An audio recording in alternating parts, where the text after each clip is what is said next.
오늘 함께 보실 하나님 말씀은 요한복음 1장 35절에서 51절 말씀으로 예수의 증인들의 증언 그 두 번째 시간 갖도록 하겠습니다. 네, 여러분, 사랑하는 아내를 잃은 한 사람이 있었습니다. 그 사내는 아내가 있어서 늘 행복했어요.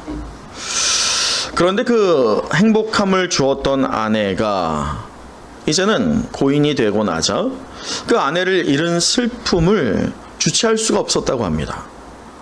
그래서 그는 한동안 사람들과 모든 관계를 단절한 채 말을 하지 않았다고 해요. 그런데 대신에 그가 그 과정 가운데에서요, 하나님을 만나게 됐어요. 그리고 그는 붓을 들어서 그림을 그리기 시작했습니다. 당연히 하나님을 만난 이후에 그의 그림에는 이 종교적인 특징들이 많이 부각이 됐었죠. 또 그가 그린 그림의 유독 특이한 특징은 빛과 어둠을 대조해서 이 하나님의 영광됨을 드러내는 아주 그림을 그렸어요. 그래서 그 그림에는 이 경건함과 숭고함이 드러났다고 합니다. 자, 그렇다면 이 사람이 누구일까요? 네덜란드의 유명한 화가인 바로 렘브란트입니다. 이때에 그가 그린 그림이요, 바로 이 그림이에요. 엠마오로 가는 두 제자라고 하는 바로 이 그림이 당시의 그림이라고 합니다. 이 그림을 통해서요, 다시 그림의 재기에 성공한 렘브란트였습니다. 네, 감사해요. 그의 친구들이요, 이렇게 재기에 성공한 렘브란트에게 찾아와서는 종종 이런 질문을 했어요. 자네처럼 그림을 잘 그리라고 하면 어떻게 해야 되나? 라고 말이죠. 이에 대해서 렘브란트는 그럴 때마다 어떻게 그려야 하는지 묻기 전에 일단 붓을 들게, 그리고 그려보게나 라고 대답을 했다고 합니다. 그렇습니다. 우리가 어떤 일을 시작하려고 할 때에 때로는 너무 신중할 때가 있어요. 또 너무 망설일 때가 있어요. 쭈뼛거릴 때가 있어요. 그래서 물론 신중한 거 중요합니다. 그리고 준비를 철저히 하는 것도 중요하죠. 그러나 문제는 진취력이나 이 실천력이 다소 부족한 사람들에게는 무엇이 더 중요할까요? 행동이 더 중요합니다. 오랫동안 고민하고 망설이다가 끝내 시작조차 못 해보고 그만두었던 일들 여러분 있으세요, 없으세요? 저도 있고 여러분도 있을 거예요. 문제는 사람마다 그러한 일들이 얼마나 많느냐 적으냐가 차이가 있겠죠. 문제는 이런 문제들이 교회 성도, 곧 우리가 교회 생활을 하는 전도에도 똑같이 적용된다는 겁니다. 예수님은 지상 대위임령을 통해서요, 이 제자들, 곧 오늘 저와 여러분을 향해서까지 분명히 명령하신 것이 있습니다. 그 명령이 무엇이죠? 가서 제자 만들라. 사무라가 아니에요. 만들라 라고 하는 명령을 주셨어요. 여러분, 이 명령에 대해서 한번 잠시 우리 지난 한 주간을 돌아보자고요. 가서 제자 얼마나 만드셨어요? 아니, 우리 좀 더 넉넉히 잡아볼까요? 작년 한 해 동안 여러분 가서 제자 몇 명 만드셨어요? 더 일평생 여러분의 지금까지의 삶에서 가서 제자 몇 명 만드셨습니까? 사실 우리가 전도를 어렵다라고 생각하는 이유가 있어요. 뭐냐면 가서 제자 만들라, 이것이 갖고 있는 의미가 무엇이지?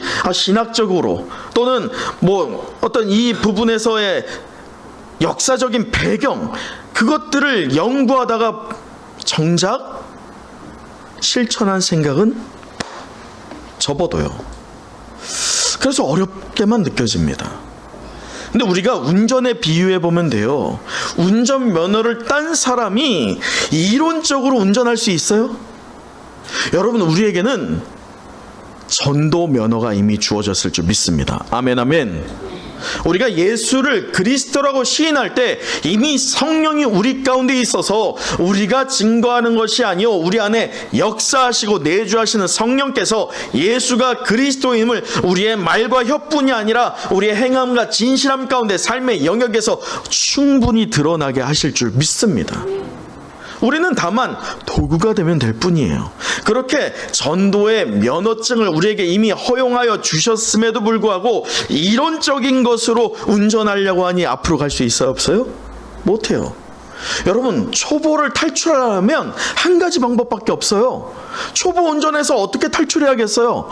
이론적으로 맨날 영상 보면서 이미지 트레이닝으로 이렇게 해야지? 맨날 그렇게 해봐야 늘지 않습니다. 좌충우돌 할지라도 어떻게 해야 돼요? 차에 시동을 걸어 봐야 되고, 건 다음에 어떻게 해야 돼요? 이 드라이브에 놓고 앞으로 가고, 피에다 놓고 주차해 보고, 아래에다 놓고 뒤로 가보고 움직여 봐야 돼요. 그래야지 실력이 늘어요. 그것처럼 사랑하는 성의 영가족 여러분, 저와 여러분은 예수의 증인으로 부름받았을 줄 믿습니다. 전도 면허증이 우리에게 이미 주어졌어요. 미숙하지만, 신학적인 의미를 모르지만, 정말 역사적인 배경도 잘 모르지만 예수를 믿고 우리 안에 역사하시는 성령에 의지하여서 그냥 입으로 증거하면 될 뿐입니다. 정작 왜 전도가 일어나지 않냐고요? 입을 열지 않기 때문이에요. 또 왜 정작 전도의 열매가 맺지 않냐고요? 입으로만 전도하지 삶으로는 정작 내가 믿지 못하기 때문입니다. 사랑하는 성령가족 여러분, 그러니 이제는 우리가요, 즉각적으로 예수가 그리스도임을 입으로 시인하는 용기가 우리에게 있기를 축복합니다. 또한 그렇게 입으로 시인하는 것만이 아니라 그 방법을 우리의 가슴에 새기고 또 전도하는 그 맛을 씹고 맛보고, 우리 이 같으면 모르세요? 맛보고 즐기고. 그렇죠. 씹고, 그러네. 씹고 뜯고 맛보고 즐기는 거. 고기만 그렇게 해서 되겠어요? 전도가 그런 맛일 줄 믿습니다. 그 맛을 느끼는 저와 여러분 되시길 간절히 축복합니다. 우리 그러한 은혜를 서로 나누면서 우리 앞뒤 좌우 웃는 얼굴로 이렇게 축복해 보시죠. 전도합시다. 예수를 증언해 봅시다. 씹고 뜯고 맛보고 즐겨봅시다. 아멘. 여러분 기억하세요? 우리가 사도 요한이 지난주 19절에서 34절을 통해서요, 예수의 증인되는 이 세례 요한을 통해서 예수가 누구인지 증언하는 그러한 장면을 우리에게 보여줬고, 또 과연 우리는 이 시대에 예수의 증인들로서 어떤 증언을 해야 할지에 대한 도전을 준 바가 있습니다. 오늘 본문인 35절에서 마지막 51절까지는 예수님이 당신의 제자들을 부르십니다. 그리고 그 제자들에게 부르시는 목적과 또 부르신 후의 사명이 무엇인지를 깨닫게 하며 그 제자들로부터 우리에게 큰 도전을 불러일으키고 있습니다. 여러분, 공간복음을 보자면 공간복음이라고 일컬어지는 마태복음과 마가복음과 마지막 누가복음, 마태복음 10장, 마가복음 3장, 누가복음 6장에 똑같이 기록된 게 하나가 있거든요. 맞히는 분은 제가 상품권 드립니다. 뭐가 기록되어 있을까요? 뭐라고요? 아니군요. 네. 예수님이 해가지고 제가 감동이 됐는데, 예수님의 제자들 12명의 이름이 기록되어 있어요. 곧 공간복음은 똑같이 기록되어 있는 게 뭐냐면 12명을 부르시고 그들의 이름이 똑같이 다 기록되어 있어요. 물론 조금씩 그 이름의 차이가 있지만 12명을 부르시고 12명의 이름이 기록되어 있는 것이 공간복음입니다. 근데 요한복음의 특이점은 예수님이 12명을 부르신 장면이 없어요. 왜 없을까요? 우리가 앞서 이미 살펴본 것처럼 요한은 앞서 공간복음을 볼 때 반복되는 것들을 일부러 누락시키며 또 다른 부분에서의 강조점을 기록한 것이 요한복음이다 했습니다. 그래서 12제자를 부른 장면을 굳이 반복해서 기술하진 않았어요. 그러나 소수의 몇 사람을 부르는 장면을 의도적으로 기술하여서 그 부르신 목적, 그러니까 공간복음에 기록되지 않았던, 공간복음은 분명히 뭐 가서 사람 낚는 어부가 되는 것을 연출하면서 그리고 그것들이 제자의 사명인 것을 깨닫게 하였지만 요한복음은 소수의 몇 사람을 부르는 것을 기록하면서 조금 다른 시각으로 과연 제자를 왜 불렀고 제자의 사명이 무엇인지를 또 다른 측면에서 우리에게 깨닫게 하고 있습니다. 이게 바로 요한복음의 특이점이에요. 저는 오늘 이 시간, 오늘 본문을 함께 살펴보면서 이 예수님의 메시아 되심과 또 예수님의 신성에 대해서 예수의 증인으로 부름받은 제자들이 그렇다면 어떻게 예수를 그리스도라고 증언하고 있는지를 함께 살펴보는 시간을 갖고자 합니다. 또한 그렇게 살펴본 것을 오늘 이 시대에 우리가 예수의 증인들로서 어떤 증언을 해야 할지에 대한 해답을 찾고 도전하는 시간을 가져보고자 합니다. 오늘 먼저 말씀을 보면 제자로 부름받는 첫 번째 무리가 있거든요.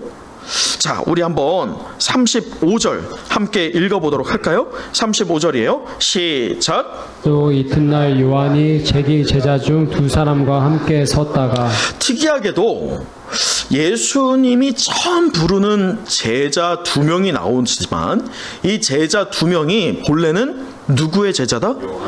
세례 요한의 제자였던 것을 밝히고 있어요. 자, 그러면서 뭐라고 하느냐? 자, 보세요. 36절. 예수께서 거니심을 보고 말하되 누가 봤어요?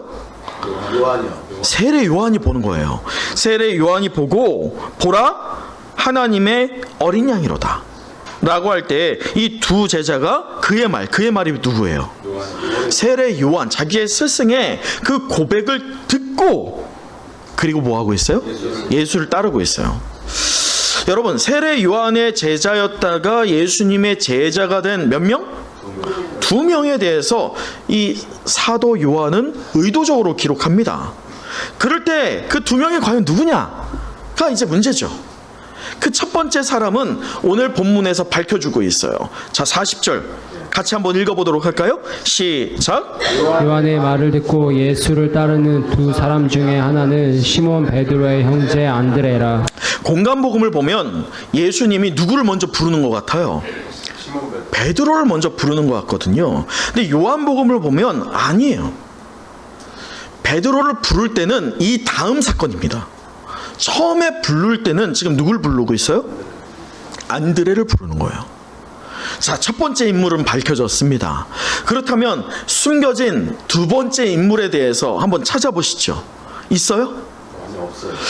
이상합니다.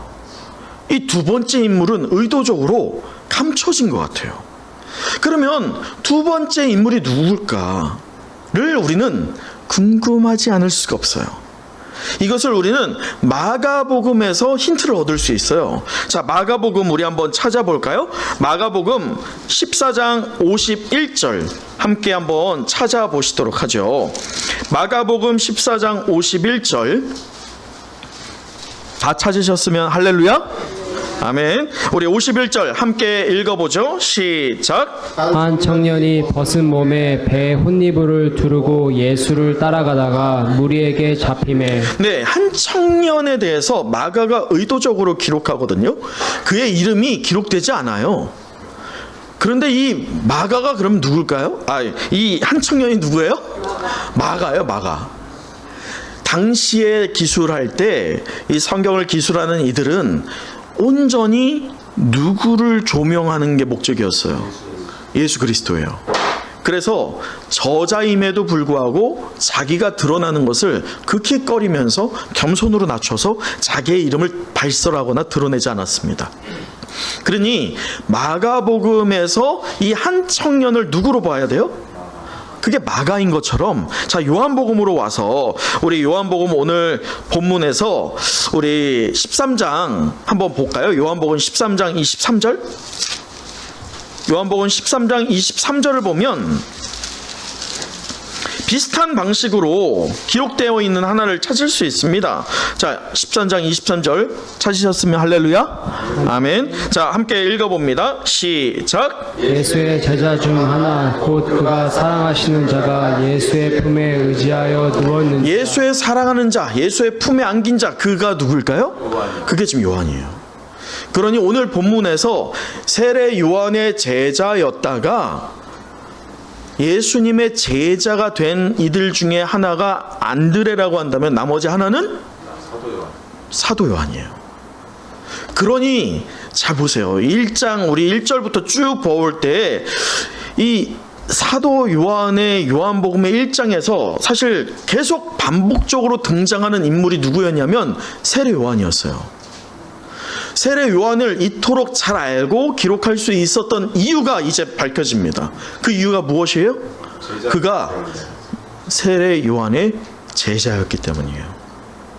그러니 세례 요한이 어떠한 사람이었는지를 마태, 마가, 누가는 보지 못했지만 사도 요한은 분명히 보았다. 그래서 그렇게 기록할 수 있었던 것이죠. 자, 그런 실마리를 우리가 찾게 됩니다. 자, 이렇게 안드레와 요한을 예수님께서 부르셨어요. 이것을 언뜻 보면 여러분 참 신의를 저버린 것 같지 않으세요? 제가 지금 생명의 삶 우리 3기를 하고 있는데 만약에 여러분이 생명의 삶을 했는데 중직자가 됐는데 다른 교회 간다? 제 마음이 어떨까요? 다른 목사님을 더 좋아한다? 저도 사람인데 어떨까요? 아, 질투가 나지. 근데 세례 요한을 보세요. 세례 요한의 제자 둘이 그냥 제자였겠어요? 세례 요한의 제자가 한두 명이 아닙니다. 당시에 세례 요한은 라이징 스타예요. 굉장히 유명한 사람이었습니다. 이 유대교 종교 지도자들조차도 요단에 나와서 세례 요한에게 세례를 받을 정도로 유력한 자였어요. 그를 엘리야나 모세로 추앙하면서 당신이 메시아냐? 라고 물을 정도의 영향력을 미쳤던 게 세례 요한이었습니다. 근데 그 세례 요한의 제자가 얼마나 많았겠어요. 근데 그 세례 요한에게 지금 2명이 기록되고 있다는 것은 이 2명의 제자가 세례 요한에게는 어떤 자였을까요? 굉장히 가까운 제자. 마치 예수님에게 베드로와 같은 존재들이었을 거예요. 이런 성도들이 다른 교회를 가고 다른 목사님을 따른다? 저는 사실 못 견딜 것 같거든요. 그게 솔직한 저의 마음입니다. 근데 세례 요한은요, 그렇지가 않아요. 오늘 잘 보면 사실 이 안드레와 요한이 너무 얄팍하다. 어떻게 세례 요한을 배신할 수 있지? 이렇게 우리가 볼 수 있지만 그게 아니에요. 말씀을 잘 보면, 자 보세요. 오늘 본문의 36절에 보면 세례 요한이 마치 옆에 자기를 따르고 있는 제자들에게 들으라고 하는 식으로 이야기하는 겁니다. 자기 혼자 웅얼거리면서 얘기하는 게 아니라 제자들에게 의도적으로 들으라고 얘기하는 게 뭐예요? 보라, 하나님의 어린 양이로다. 그리고 또 뒤에 요한복음 3장 30절을 보면 이 세례 요한이 뭐라고 하냐면 그는 흥하여야겠고 나는 쇠하여야 하리라 라고 한 바가 있어요. 그리고 그의 말처럼 진짜로 자기는 쇠하여지면서 그때부터 예수님은 흥하여집니다. 이것을 보자면 세례 요한은 지금 자기의 주변의 제자들을 어떻게 하고 있는 거예요? 예수님께 보내고 있어요. 그 이유가 뭘까요? 예수가 진정한 그리스도이시기 때문입니다. 그것을 입으로만 고백하는 게 아니라 자기를 따르고 있는 자들에게 나도 너희와 같은 성정을 지닌 사람이 나를 따를 필요가 없어. 진정한 메시아 되시는 저 예수 그리스도를 따르렴이라고 하면서 제자들을 아끼는 마음으로 그대로 예수님께 보낸 것입니다. 또 이 제자들의 입장에서 한번 생각해 보세요. 여러분, 지금 현실적으로 보자면 누구를 따르는 게 더 이익일까요? 세례 요한이죠. 세례 요한은 유력한 자였어요. 아주 유명한 사람이었어요. 당시에 타이틀을 만약에 갖고자 한다면 어떤 타이틀이 더 자신들에게 이익이겠어요? 세례 요한의 제자라고 하는 타이틀이겠어요? 이제 막 사역을 시작하는 무명의 예수 그리스도의 제자라고 하는 그 타이틀이겠어요?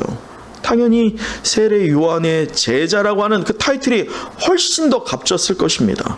그러나 그것을 그대로 버린 채, 내려놓은 채 지금 무명의 이제 막 사역을 시작하는 예수의 제자가 되기를 택하고 있는 이 제자들의 믿음 또한 세례 요한의 믿음에 견줄 만큼 용기 있는 결단의 믿음이었을 줄 믿습니다.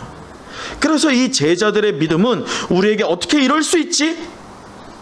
그들의 믿음이 너무나도 크구나 를 도전케 합니다. 사랑하는 성의 영가족 여러분, 저는 저뿐만 아니라 여러분이 이 용기 있는 선택으로 예수 그리스도의 증인되는 제자 되기를 결심하기를 축복합니다. 왜냐하면 오늘 예수님께서 이 제자들에게 묻고 있는 게 있거든요. 제자들에게 무엇을 묻고 있느냐?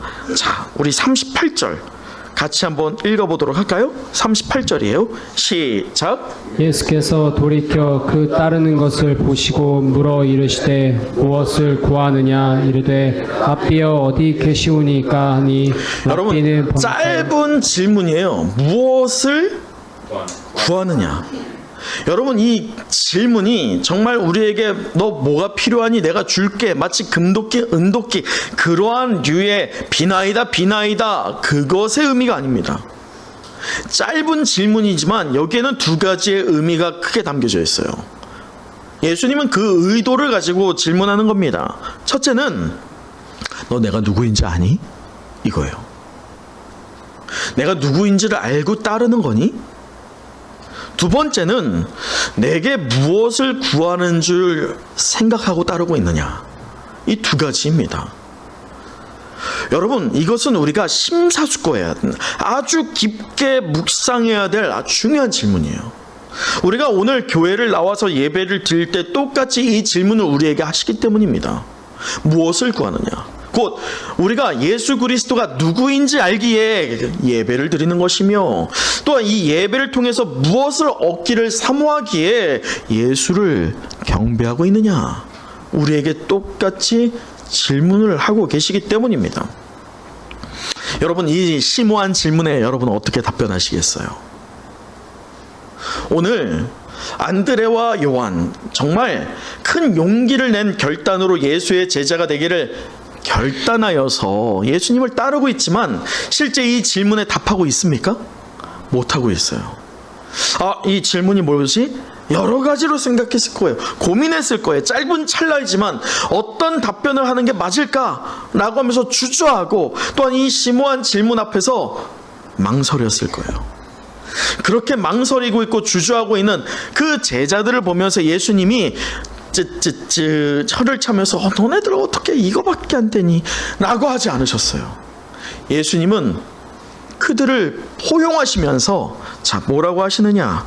39절 또한 읽어보도록 하겠습니다. 시작. 예수께서 이르시되 와서 보라. 그러므로 그들이 와서 계신 데를 보고 그날 함께 거한 때가 10시쯤 되었더라. 여러분 보세요. 이들이 예수님께서 와서 보라. 이 와서 보라가 뭐냐면 너가 오기를 결단하면 분명히 알게 될 거야. 너가 아는 게 아니라 누가 알게 할 거야? 내가 너에게 알게 할 거야. 여러분, 우리는 와서 보는 중이에요. 저를 보는 게 아니라 누구를 보는 중입니까? 예수 그리스도를 보고 있는 여러분 되시길 축복합니다. 아멘, 아멘. 여러분, 그렇게 우리가 예수 그리스도를 보기를 간구하면서 올면요, 자 보세요. 뭐라고 해요? 이들이 어떻게 됐냐면 계신 데를 보았어요. 보라라고 하는 것처럼 보았어요. 그러면서 뭐예요? 그날 함께 시간을 보내는 거예요. 여러분, 우리가 예수님을 알기를 원하십니까? 예수님이 정녕 여러분의 스승이자 여러분의 구원자 되심을 정말로 깊게 묵상하며 깨닫기를 원하십니까? 다른 방법은 없어요. 주님의 인격적인 가르침을요, 직접 보고 체험하는 방법밖에 없어요. 여러분, 제가 아무리 설명을 해줘 봐야 그 부분밖에 알 수 없어요. 저는 말씀을 통해서 여러분을 예수 그리스도 앞에 데리고 갈 뿐이에요. 그게 저에게 맡겨진 사명이자 제가 할 수 있는 최선입니다. 예수 그리스도를 정말로 바라보고 예수 그리스도를 인격적으로 체험하는 것은요, 오롯이 누구의 역량이에요? 여러분이에요. 여러분이 직접 체험하고 직접 인격적으로 예수를 만나게 될 때 우리는 진정 세상이 감당치 못할 경건한 그리스도인 되게 될 줄 믿습니다. 여러분 보세요. 안드레와 이 요한이 보세요. 안드레와 요한뿐 아니라 베드로에게 장차 게바라고 말씀하시면서 그 이름에 걸맞도록 사명을 주신 예수님은 이후에 이 빌립을 만나시고 그에게 뭐라고 하시느냐? 자 보세요. 빌립을 만나고 43절에 나를 따르라 라고 부르셨습니다. 더 나아가서 이 나다나엘이 나오죠. 45절에. 이 나다나엘이 누구냐면 12제자 중에 나다나엘이 있어요, 없어요? 이름이 바뀌어요. 이 사람이 누구냐? 바로 바돌로메입니다. 잠깐 우리 사진 한번 볼까요? 이게 바돌로메 사진이거든요. 이 제 영상을 지워줘 보세요. 바돌로메의 손을 주목하셔야 됩니다. 바돌로메의 손 너무 들렸다. 이 바돌로메의 손에 뭐가 들려 있는 것 같으세요? 뭔가 칼인데 정상적인 칼이 아니죠. 뭔가 휘어 있죠. 바돌로메는 순교하죠. 12사도는 다 순교합니다. 한 명 빼고, 사도 요한 빼고요. 근데 이 바돌로메는 인도에 가서 사역을 하게 되거든요. 그럴 때 인도에서 순교를 합니다. 그가 어떻게 순교를 당하냐? 피부 가죽이 벗겨지는 순교를 당합니다. 그의 피부를 벗겼던 칼이 지금 손에 들려 있는 거예요. 그의 손에 들려 있는 게 바로 자신의 피부를 벗겼던 칼입니다. 이게 바돌로메예요. 네, 감사해요. 이렇게 바돌로메도 부르시면서 장차 큰 일을 보여주겠다라고 약속하시는 주님이세요. 여러분 보이세요? 예수님에 대해서 많이 몰랐던 사람, 당시 천대받던 어부, 심지어 나사렛에서 뭐 선한 게 나오겠어라고 하면서 예수에 대해서 부정했던 이들, 그들을 모두 주님은 제자로 부르셨어요. 여러분, 이제 우리 차례예요. 우리도 제자로 부르셨습니다. 할렐루야. 우리를 제자로 부르실 때 더는 우리가 부족하다라고 핑계댈 게 없어요. 여러분, 우리는 원래 부족해요. 완전해서 부름 받은 사람은 아무도 없습니다. 사도 바울조차도 부족한이었어요. 그렇게 우리를 부르셨어요. 그래서 우리는 핑계댈 게 하나도 없어요. 우리의 능력으로 제자된 것이 아니기 때문입니다. 그렇게 부족한 또는 핑계를 대지 않고 우리가 제자로 부르시고 받아주시고 우리를 양육해서 그 제자의 역량을 채워주시는 예수 그리스도의 은혜를 친밀한 교제를 통해서 경험하기를 간절히 축복합니다. 그래서 그 경험 가운데 나오는 증언이 바로 저와 여러분, 예수의 증인들이 고백해야 할 증언일 줄 믿습니다. 이러한 증언을 하는 축복이, 놀라운 고백이, 놀라운 역사가 저와 여러분에게서 나오기를 간절히 소망하며 우리 앞뒤 좌우 보시면서 한 번 더 축복해 보시죠. 예수의 증인이 됩시다. 놀라운 증언을 해봅시다. 네, 우리 말씀을 마칩니다. 오늘 우리는 이 세례 요한의 소식과 또한 그 제자들을 살펴보면서 이 요한복음 시리즈 그 세 번째 시간으로 예수의 증인들의 증언이라는 제목으로 함께 말씀을 나눴는데, 우리 마지막 46절 함께 읽어보도록 하죠. 46절 시작. 나다나엘이 이르되 나사렛에서 무슨 선한 것이 날 수 있느냐 빌립이 이르되 와서 보라 하니라. 여러분, 예수님을 만난 사람들은요 하나같이 예수의 증인이 됐어요. 그렇게 예수님과 인격적인 만남의 과정을 통해서 친밀한 교제. 여러분, 예수님을 따르는 이들이 적었어요? 많았죠. 제자는 왜 적을까요? 제자는 예수님과 삶을 같이 한 자들이에요. 구경꾼들이 아니에요. 구경꾼들은 구경꾼일 뿐입니다. 구경꾼들은 예수님을 추앙하였지만 막상 또 예수님이 십자가에 처형당할 때 그것 또한 추앙했어요. 그래서 구경꾼은 구경꾼일 뿐이에요. 여러분, 우리는 구경꾼으로 부름받지 않았어요. 우리는 삶을 공유하면서 예수님을 인격적으로 알아가는 제자로 부름받았을 줄 믿습니다. 그렇게 제자로 부름받을 때 보세요. 그렇게 예수님과 친밀한 교제를 나눈 사람들이 하나같이 어떻게 했어요? 오늘 세례 요한의 증언을 따라서 안드레가 예수의 증인이 되었고, 또 안드레의 증언을 통해서 베드로가 또 예수님의 증인이 되었어요. 빌립은 어떻습니까? 그렇게 나를 따르라 라고 하였던 그 빌립의 고백을 통해서요 나다나엘 곧 바돌로메가 예수의 증인이 되고 있지 않습니까?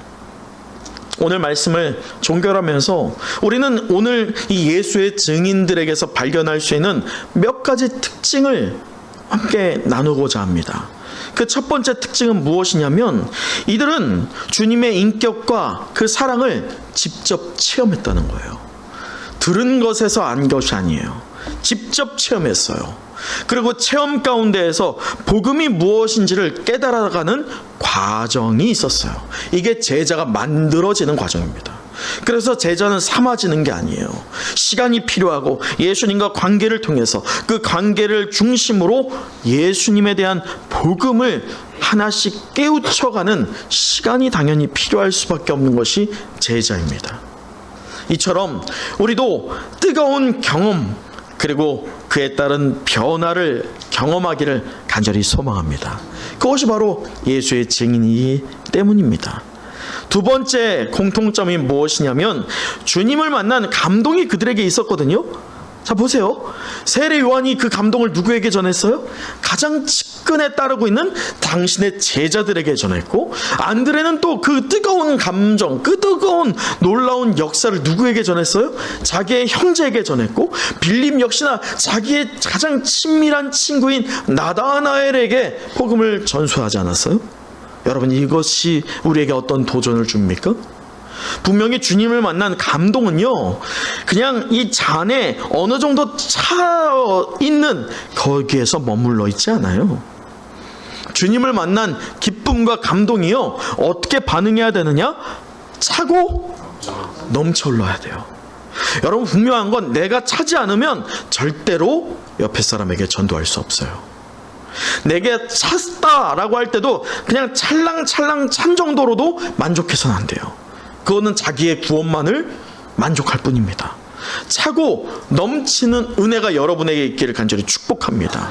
그래서 여러분의 가장 최측근들에게 복음을 전해야 돼요. 여러분의 배우자, 여러분의 자녀, 여러분의 일터에서 가장 여러분과 친밀한 교제를 나누는 이들이 여러분과 같은 예수 그리스도를 믿지 않는다 라고 할 때면 가장 시급한 문제로 여러분이 판단하여서 그들에게 복음을 끈질기게 전해야 될 줄 믿습니다. 절대로 포기하면 안 돼요. 마지막 세 번째, 이것이 가장 중요합니다. 이 세 번째 공통점이 뭐냐면, 이들이 힘써 전한 대상은 예수 그리스도였어요. 다른 이름을 전한 게 없어요. 다른 헌신과 다른 봉사를 강요한 적이 없어요. 오직 예수 그리스도를 전했습니다. 여러분, 전도는 성경을 완전히 알아서 할 수 있는 게 아니에요. 예수가 그리스도야 라고 전달하는 것은 여러분이 신학 박사여서 할 수 있는 게 아니에요. 성경을 백독해서 할 수 있는 것도 아닙니다. 오늘 빌립도 그랬고 수가성 여인도 그랬어요. 오늘 빌립이, 여러분 잘 보세요. 빌립과 나다나엘이 있을 때 빌립의 지적인 능력이나 또는 그의 배경, 나다나엘의 지적인 능력이나 배경을 비교해 보자면 사실 누가 높을까요? 나다나엘입니다. 왜냐하면 나다나엘은 지금 예수님께서 뭐라고 하느냐, 무화과 아래에 있을 때, 그 무화과 나무 아래에서 이 나다나엘이 뭐를 하냐면 하나님의 말씀을 믿으면서 그 하나님께서 예언한 그리스도를 사모하면서 지금 죄의 타락 가운데 빠지고 있는 자기의 민족과 그 민족의 영혼을 위하여서 기도하고 있던 자였어요. 그만큼 이 통찰력으로 깨어있던 자였습니다. 그러니 그의 지적 능력만큼 또 신앙적인 능력까지도 빌립을 압도했겠죠. 근데 보세요. 오늘 빌립도 그랬지만 후에 우리가 살펴보게 될 수가성 여인도 말이 막혀요. 어설퍼요. 예수를 증언하는데 오늘 나다나엘이 뭐라고 해요? 나다나엘이 뭐라고 해요? 나사렛에서 무슨 선한 것이 나겠어. 무시해요. 말이 막혀요. 그 말에 맞거든요. 이성적인 것으로는 상대가 안 되거든요. 논리적인 것으로는 나다나엘을 예수님께 끌고 올 수 없거든요. 그래서 한마디 하는 거예요. 한마디가 뭐예요? 와서 봐봐. 여러분, 근데 그 와서 봐라 아주 복음 증거할 때 엉성한 말이에요. 여러분, 그렇게 복음 증거하는 게 어디 있어요? 그런데 나다나엘이 이 엉성한 말에 어떻게 합니까? 반응해요. 움직입니다. 자신보다 지적인 능력도 낮고, 그리고 지금 언변의 능력도 형편없는 이 빌립이 와서 보라라고 하고 있는 그 말에 나다나엘이 왜 움직일까요? 그가 자신에게 말하고 있는 눈동자가 달라진 거예요. 빌립이 말하고 있는 입술에 힘이 실려 있는 거예요. 나다나엘은 분명히 느꼈을 거예요. 어제까지 내가 알고 있던 빌립이 아니구나. 이 빌립에게 분명히 무언가 변화가 있구나. 그 변화의 주체가 누구다? 예수 그리스도구나. 그래서 움직인 거예요. 여러분, 전도는요, 여러분이 수마디 말을 잘한다고 해서요 한 영혼 구원할 수 있느냐? 저는 그런 거 별로 본 적이 없어요. 죄송해요. 오히려 이 가방끈 짧고 언변의 능력도 없어서 무식한 말을 하는 분들 있죠. 그분들이 공통적으로 전도하는 말들이 뭔지 아세요? 야, 와서 봐봐. 우리 교회 너무 좋아. 딱 그 한마디예요. 근데 그 말에 왜 신빙성이 실리겠냐고요. 그 사람의 얼굴에 그 기쁨이 있거든요. 그 사람의 삶에 은혜가 충만하거든요. 나도 저 사람처럼 그 예수님을 만나고 싶다고 하는 도전이 생기거든요.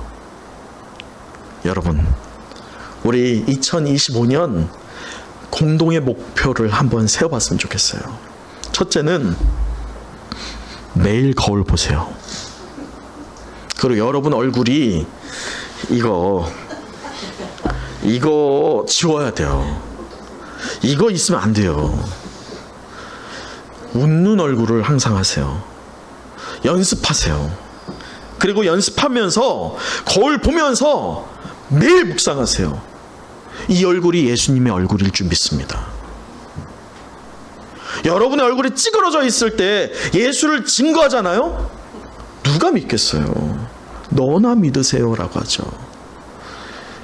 또한 두 번째로는 그렇게 여러분 거울 보면서 매일 우리 올해 작정해 보자고요.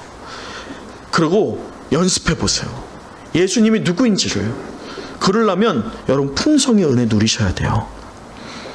끊임없이 예수님에 대해서 말씀해 보세요. 그러나 말로만 하지 마세요. 삶으로도 보여주세요.